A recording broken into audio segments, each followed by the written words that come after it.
অফিসের কিছু ফাইল বসকে বুঝিয়ে দিয়ে বাসায় চলে আসি।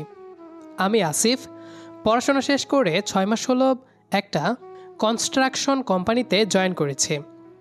দেশের বাইরে থেকে বিএসসি করেছি সিভিল ইঞ্জিনিয়ারিং নিয়ে, তাই চাকরি পেতে খুব একটা কষ্ট করতে হয়নি। নতুন একটা প্রজেক্ট এসেছিল আর আজ সেটা নিয়েই মিটিং ছিল। মিটিং শেষ করে বসকে সব বুঝিয়ে দিয়েছি, তাই এখন একটু নিজেকে হালকা লাগছে। পরের দিন যথানিয়মে আবার অফিসে গেলাম।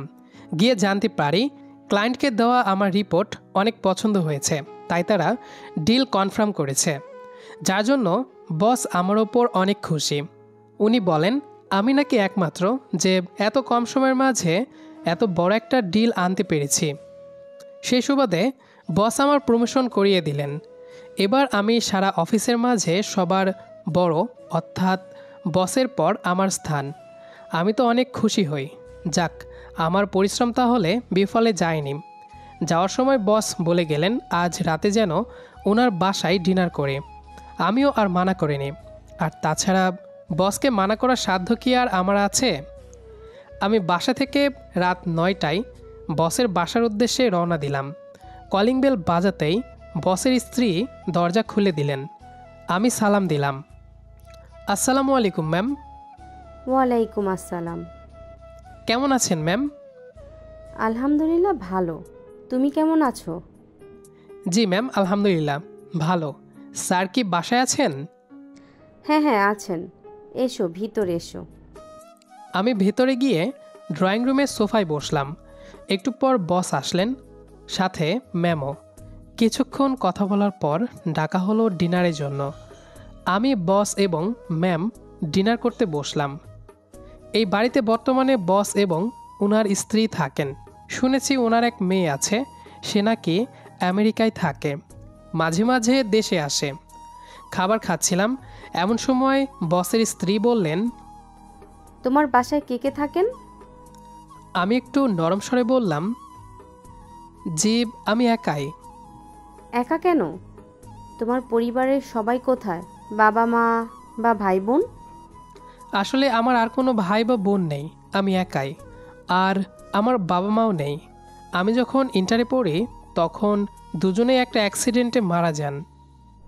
ও সরি, তোমাকে কষ্ট দিয়ে ফেললাম। আসলে আমি জানতাম না যে তোমার সাথে এমন হয়েছে। It's okay ma'am. আর শোনো, আমাকে এত ম্যাম ম্যাম ডাকতে হবে না, আন্টি ডাকবে কেমন?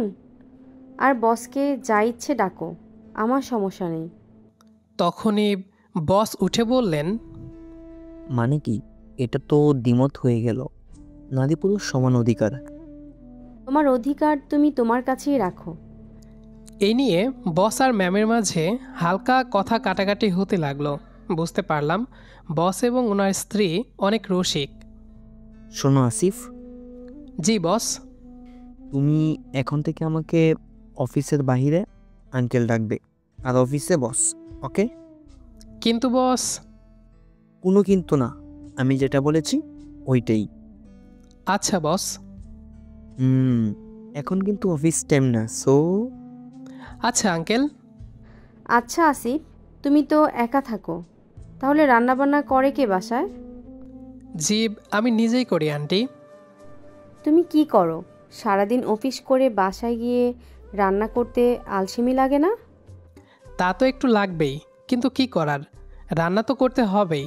আর মাঝে মাঝে বাহিরে খাই, আর নয়তো না খেয়েই ঘুমিয়ে পড়ি। শোনো তাহলে, আজ থেকে তুমি আমাদের এখানেই খাবে। তুমি কি বলো?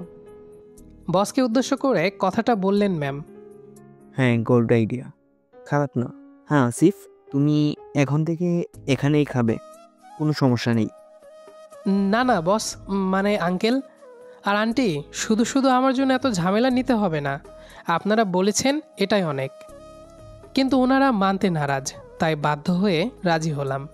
এভাবে প্রায় 1 মাস কেটে গেল। একদিন রাতে বসে খাবার খাচ্ছিলাম বসের বাসায়। তখন বস বললেন, আসিফ, কাল তোমাকে একটু এয়ারপোর্ট যেতে হবে, অফিসের জরুরি মিটিং আছে, নয়তো আমিই যেতাম। এয়ারপোর্টে কেন? কালকে আমার মেয়ে ফারজানা আসবে আমেরিকা থেকে। আর সে একা আসবে, তাই তুমি পারবে তো যেতে? হ্যাঁ, অবশ্যই। কখন যেতে হবে? এই সন্ধ্যা 6টায়। আচ্ছা, যাব। পরের দিন ঠিক সন্ধ্যায় এয়ারপোর্টে গেলাম। হঠাৎ দেখলাম ফারজানা আসছে। আমি দৌড়ে সেদিকে গেলাম। তারপর ওনার হাত থেকে ব্যাগ নিলাম। হ্যালো ফারজানা ম্যাম, আমি আসিফ। ও, আপনি তাহলে মিস্টার আসিফ? জি, আপনার আসতে কোনো সমস্যা হয়নি তো? না, কোনো সমস্যা হয়নি। বাবা আসেননি? আসলে আজকে অফিসে একটা জরুরি মিটিং আছে, আর সেখানে বসের উপস্থিত থাকাটা অনেক জরুরি, আর উনি আসতে পারবেন না বলেই আমাকে পাঠিয়েছেন। ও আচ্ছা। জি, আসুন। গাড়ি বাহিরে দাঁড় করানো। তারপর আমি ফারজানাকে নিয়ে গাড়িতে উঠলাম। আমি ড্রাইভ করছি। পেছনে বসে আছে ফারজানা। সে বারবার আমার দিকে তাকাচ্ছে, যেটা আমার কাছে খুবই অস্বস্তি লাগছে। ছেলে মানুষ হলে এরকম লাগতো না, কিন্তু মেয়ে মানুষ, তাই অস্বস্তি একটু বেশি হচ্ছে। হঠাৎ ফারজানা বলে উঠল, মিস্টার আসিফ? জি ম্যাম। এক মিনিট, আপনি আমাকে ম্যাম ডাকছেন কেন? বসের মেয়ে আপনি, তো ম্যামই হবেন। স্টপ! আমি এসব ম্যাম ট্যাম ডাকা একদম পছন্দ করি না। আর তাছাড়া আমি আপনার থেকে ছোটও, সো আমার নাম ধরে ডাকবেন। এটা কিভাবে হয়? হওয়ালেই হয়। আচ্ছা, এখন বলুন, কি যেন বলতে চেয়েছিলেন? আপনি কতদিন ধরে আমাদের অফিসে কাজ করছেন? প্রায় 7.5 মাস। ও আচ্ছা। তারপর আর কোনো কথাই হলো না। কিছুক্ষণের মধ্যে বসের বাসায় এসে পৌঁছালাম। আমি গাড়ি থেকে বের করে নামিয়ে ভেতরে গেলাম। ভিতরে ঢুকে দেখি বস এসে গেছেন। তারপরে সবাই একসাথে ডিনার করলাম। ফারজানা আমার পাশে চেয়ারে বসলো। আমার একটু অস্বস্তি লাগছে, কারণ এরকম মেয়ে মানুষের সাথে বসে এর আগে কখনো খাইনি। বিষয়টি বুঝতে পেরে ফারজানা কিছুটা হাসলো। তারপর বসকে উদ্দেশ্য করে বললেন, আসিফ, আমি চাই কাল ফারজানা অফিসে আসুক, এবং আমি সেটা ফারজানার সাথে আলোচনা করেছি। সে বলেছে যাবে। আমি আর বাজব কয়দিন, তাই চাই ধীরে ধীরে তাকে সব বুঝিয়ে দিতে, যেন পরবর্তীতে আমি ছাড়া সে সব দেখাশোনা করতে পারে। সেক্ষেত্রে তুমি কাল থেকে ফারজানার সাথে অফিসে থাকবে, কিভাবে কি করতে হয় সব ধীরে ধীরে বুঝিয়ে দিবে, কেমন? জি বস। হুম, বলেছি না অফিসের বাইরে বস ডাকবে না। তখনই ফারজানা বলল, হ্যাঁ, আমাকেও ম্যাম বলে ডেকেছে, আমি মানা করেছি। আর উনি তো আমার বড়, সো আমার নাম ধরেই ডাকতে পারেন। পরদিন ফারজানা অফিসে আসলো। তাকে স্বাগতম জানাতে পুরো অফিস সাজানো হয়েছে, আর সবাই মিলে কেক আর ফুলের তোড়া আনলাম।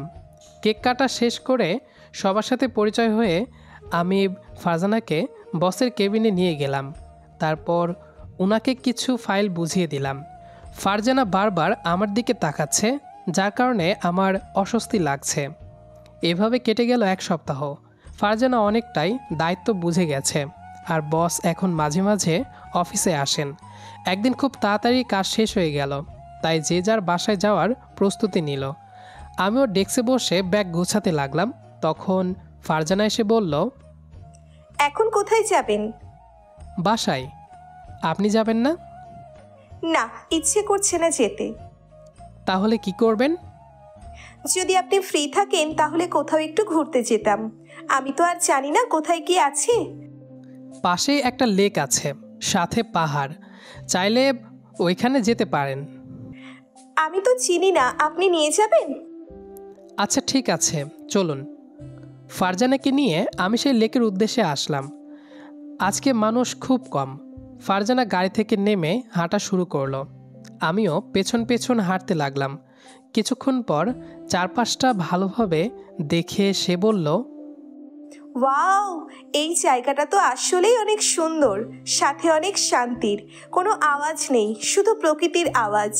আপনি কিভাবে চিনেন এই জায়গা? এটা তো অনেক ভেতরে। আসলে এখানে আমি অনেক আগে থেকেই আসি। এখনো আসেন? জি। কার সাথে? একাই। যখন ভীষণ মন খারাপ হয় তখন এখানে এসে বসি। তারপর মন ভালো হয়ে যায়? অনেকটাই। আচ্ছা, কিছু মনে না করলে একটা কথা জিজ্ঞেস করি। হ্যাঁ, অবশ্যই। আপনাকে দেখলে তো মনে হয় অনেকটাই সুখী, তাহলে আবার মন খারাপ কেন হয়? প্রত্যেকটা মানুষের জীবনেই সুখ দুঃখ মিলেমিশে আছে। এক এক সময় এক একটা দেখা দেয়, কখনো সুখ বা কখনো দুঃখ।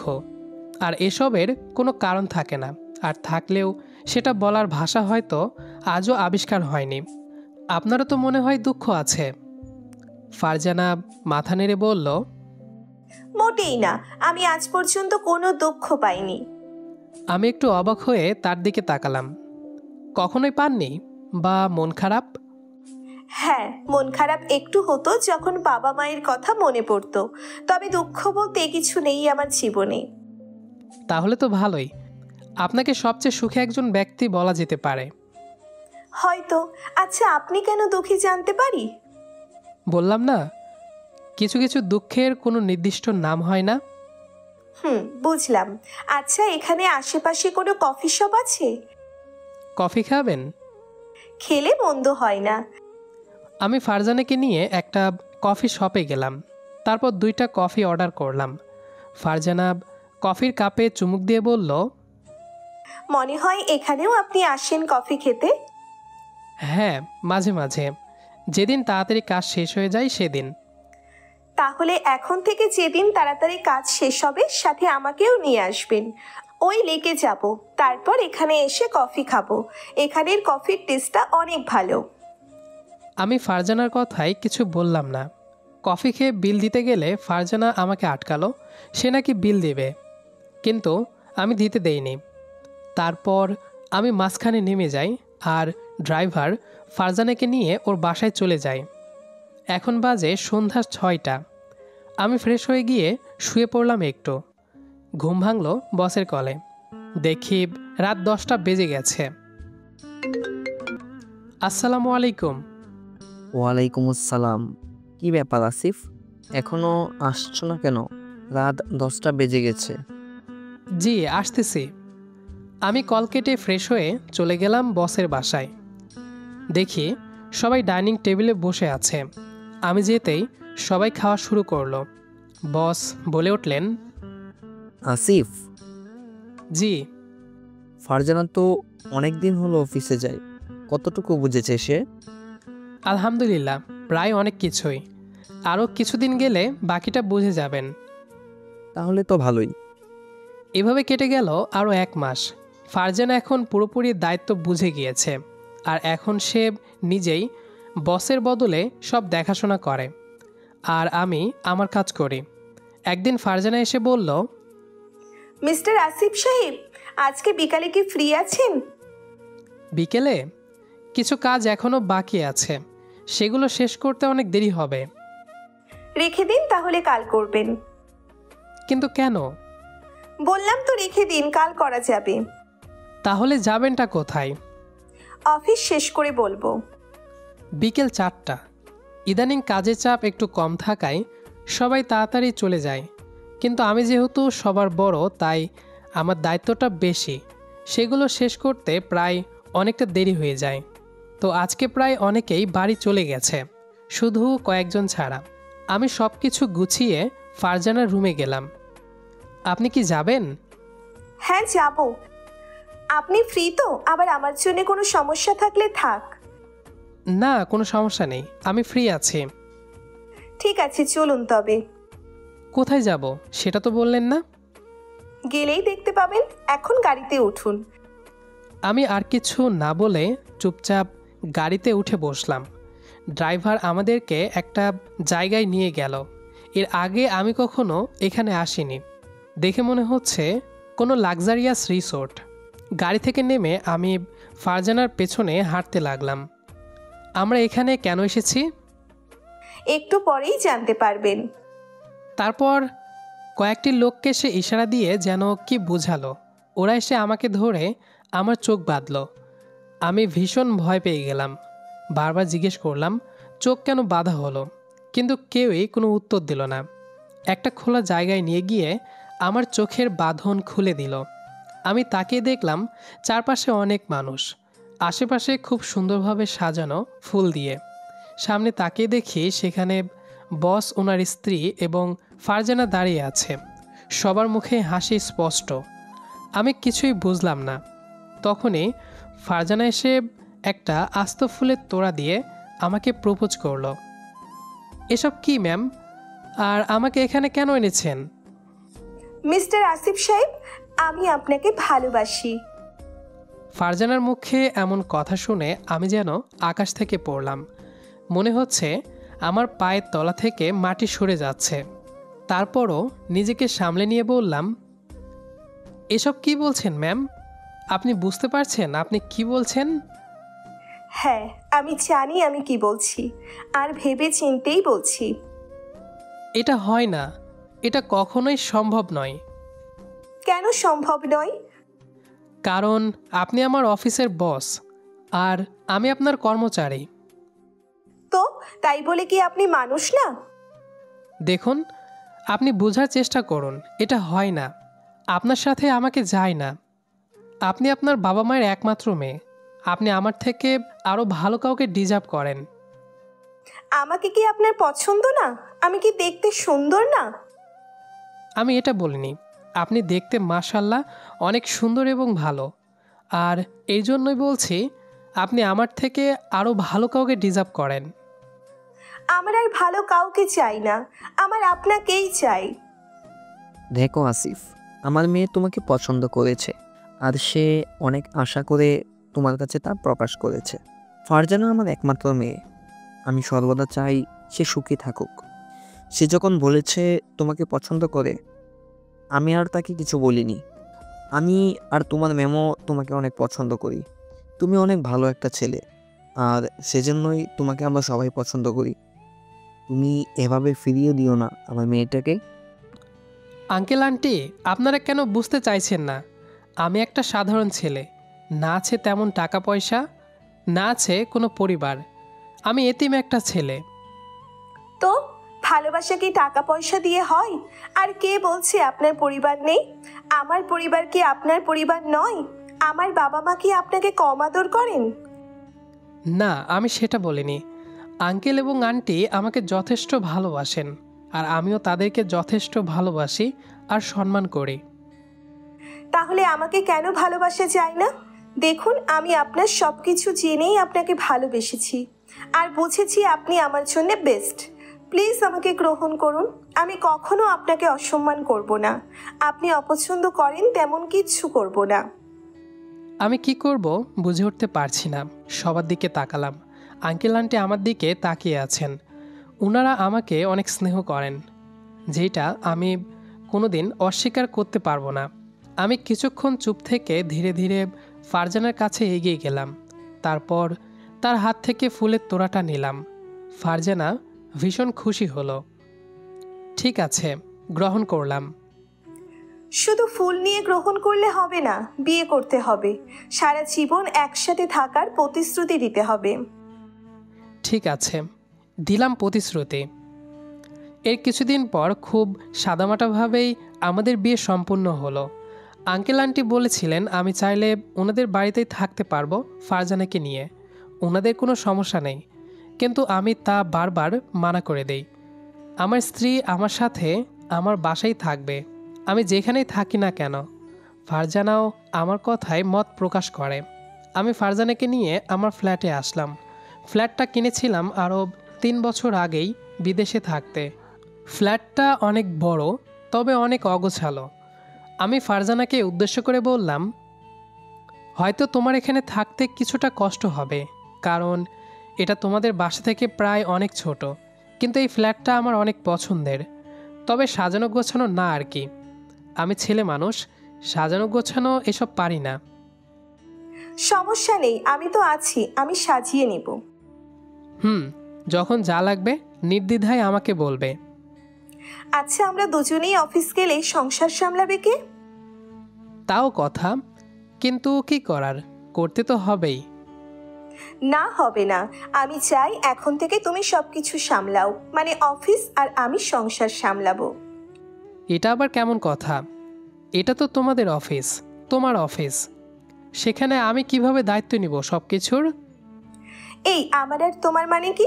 আমরা বিয়ে করে এক হয়েছি, এখন আমাদের হৃদয় একে অপরের সাথে জড়িত। আমাদের আলাদা বলতে কিচ্ছু নেই।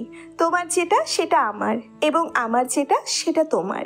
তাই এরপর থেকে আমার তোমার বলে বিভাদ সৃষ্টি করবে না। আহা ফারজানা, আমি আর কিচ্ছু শুনতে চাই না। আমি এত চাপ নিতে পারবো না। আর বাবারও অনেক বয়স হয়েছে, উনি আর ওসব দেখভাল করতে পারবেন না। আমার কোনো ভাইও নেই, তুমি এখন সব আমার বাবা মায়ের জন্য। তাই ছেলে হিসেবে তোমার একটা দায়িত্ব আছে। আর তাছাড়া কিছুদিন পর আমাদের ছেলে মেয়ে হবে, তাদেরকে দেখাশোনা করতে হবে, সংসার সামলাতে হবে। আমার পক্ষে সম্ভব না এত কিছু একসাথে সামলানো। আমি ফারজানার কথা শুনে ওর দিকে হাঁ করে তাকিয়ে রইলাম। এই মেয়ে তো দেখছি অনেক ফাস্ট, কোথায় থেকে কোথায় চলে গেছে। আমার এভাবে তাকানো দেখে ফারজানা কিছুটা লজ্জা পেল। তারপর সে কিচেনে চলে গেল। আমি ফ্রেশ হয়ে নিজেও কিচেনে গেলাম। দেখলাম ফারজানা কফি বানাচ্ছে। তুমি বারান্দায় যাও, আমি আসছি। ওকে। আমি বারান্দায় গিয়ে একটা চেয়ারে বসলাম। অপরটিতে ফারজানা এসে বসলো। দুজনে কফি খাচ্ছি আর দূরের আকাশ দেখছি। জানো, আমি না জীবনে কোনো দিনও কোনো কিছুর অভাব পাইনি, কিন্তু একটা জিনিস সবচেয়ে বেশি চাইতাম, আর সেটা হচ্ছে একজন সঠিক মানুষ যে আমাকে বুঝবে, আমাকে ভালোবাসবে, আমাকে শ্রদ্ধা করবে। যখন প্রথম তোমাকে এয়ারপোর্টে দেখেছিলাম, তখন থেকেই তোমার প্রতি একটা অন্যরকম অনুভূতি কাজ করা শুরু করে। বাবা মায়ের মুখে তোমার প্রশংসা শুনে তোমার সাথে চলাফেরা করে আমি আরও দুর্বল হয়ে পড়ি। মনে হয়েছিল যে তুমিই আমার জন্য পারফেক্ট, কারণ আমি তোমার চোখে কোনোদিন লোভ দেখতে পাইনি। যখন বাবা মাকে তোমার কথা বললাম, ওনারাও রাজি হয়ে গেলেন। আর তারপর তোমাকে বললাম, কিন্তু যখন তুমি মানা করলে আমি অনেক ভয় পেয়ে গিয়েছিলাম। ভেবেছিলাম যাকে প্রথম দেখে এত ভালো লাগলো, হয়তো শেষে তাকেই পাবো না। কিন্তু না, আল্লাহ আমাকে ফিরিয়ে দেননি। আমি একটু চুপ থেকে বললাম, তোমাকে টাকা দিয়ে কখনো সুখী রাখতে পারবো কি না জানি না, তবে হ্যাঁ, ভালোবাসা আর সম্মান এর কখনোই কোনো কমতি হবে না। আমিও সেটাই চাই। কথা দাও, কখনো ছেড়ে যাবে না। আমি ফারজানার হাতটা ধরে বললাম, কথা দিলাম কখনো ছেড়ে যাব না, সুখে দুঃখে সবসময় তোমার পাশে থাকব। আমি ফারজানাকে একটু কাছে টেনে নিলাম, তারপর ওর কপালে আমার ঠোঁট ছোঁয়ালাম। ফারজানা মৃদু কেঁপে উঠল। আচ্ছা, 2 থেকে 3 কবে হবে? সবে তো দুজন এক হলাম, আগে দুজন একটু সময় কাটাই, তারপর না হয় তৃতীয় জনের আসার পরিকল্পনা করব। ফারজানা আমার কথা শুনে আমার বুকে মুখ লুকালো। আমি আলতো করে তাকে জড়িয়ে ধরলাম। তারপর দুজনেই মুক্ত আকাশের দিকে তাকিয়ে রইলাম। এভাবে শুরু হলো আমাদের নতুন এক অধ্যায়। গল্পটি এ পর্যন্তই ছিল। আমাদের আজকের গল্পটি আপনাদের কাছে কেমন লেগেছে সেটি অবশ্যই কমেন্ট করে জানাবেন। দেখা হবে আবারও নতুন কোনো গল্প নিয়ে। সে পর্যন্ত আমাদের সাথেই থাকবেন। আর পুরো গল্পটি যারা শেষ পর্যন্ত শুনেছেন সবাইকে অসংখ্য ধন্যবাদ।